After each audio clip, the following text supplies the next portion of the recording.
ازيكم عاملين يا رب ان شاء الله تكونوا بخير. النهارده الاسئله المتوقعه والمهمه في ماده الدولي الخاص فرقه تالتة عربي او انجليزي. تمام.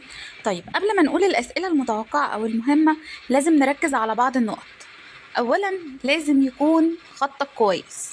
تاني حاجه لازم يكون مقسم الموضوع فقرات، ما تكتبش هو مش موضوع تعبير عشان تكتب كل الكلام داخل في بعض. تالت حاجة اكتب المطلوب وما تكررش الكلام، لأن التكرار الكلام دلوقتي بقت بتستفز المصحح، يعني انت بتكرره عشان تملى وقت، عشان تملى ورق ولا ايه. فيستحسن ان انت ما تكررش الكلام بدون داعي، خاصة في مادة الدولي الخاص. تمام. طيب رابع حاجة اكتب عناصرك الأول، دي حاجة مهمة جدا. اكتب عناصرك بالقلم الأسود وبعد كده استخدم القلم الأزرق في الشرح.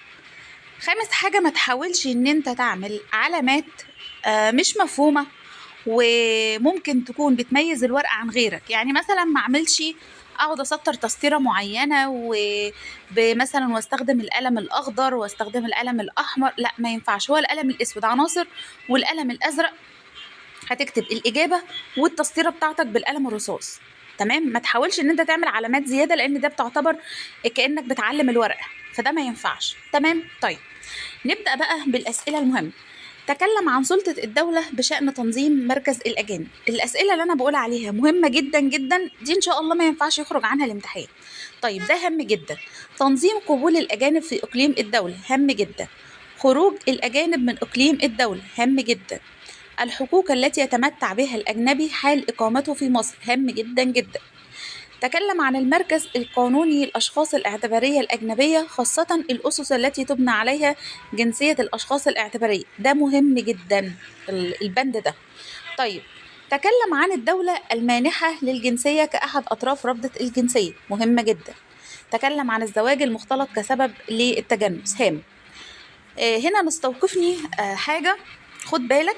لو هو طالب، لو فرضا مثلا السؤال تكلم عن اكتساب الجنسية الأصلية وسكت، يبقى دي إجابة، واللي هو اكتساب الجنسية في القانون المصري دي إجابة تانية. فخد بالك هو كاتب بوجه عام ولا كاتب في القانون المصري، لأن في ناس كتير قوي بتتلخبط. هي الإجابات متشابهة ولكن برضو مختلفة، فخد بالك هو محددها بوجه عام ولا في القانون المصري.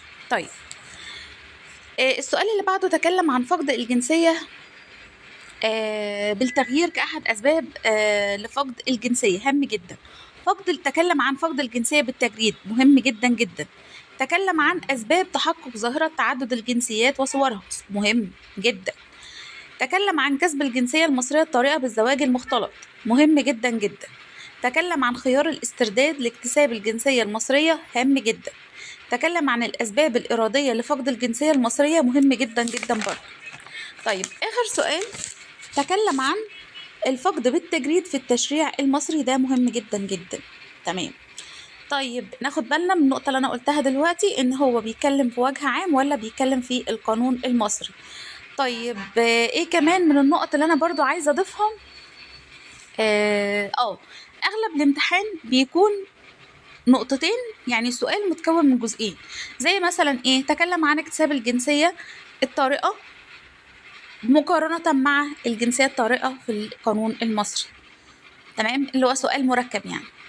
طيب بالتوفيق ان شاء الله، واتمنى الامتحان يجي ان شاء الله يكون باذن الله يا رب من المتوقع، بناء عن الحاجات اللي الدكتور بيقول عليها مهمه، وبناء على اللي بيجي وبيتكرر في الامتحانات. بالتوفيق واشوفكم على خير يا رب ان شاء الله.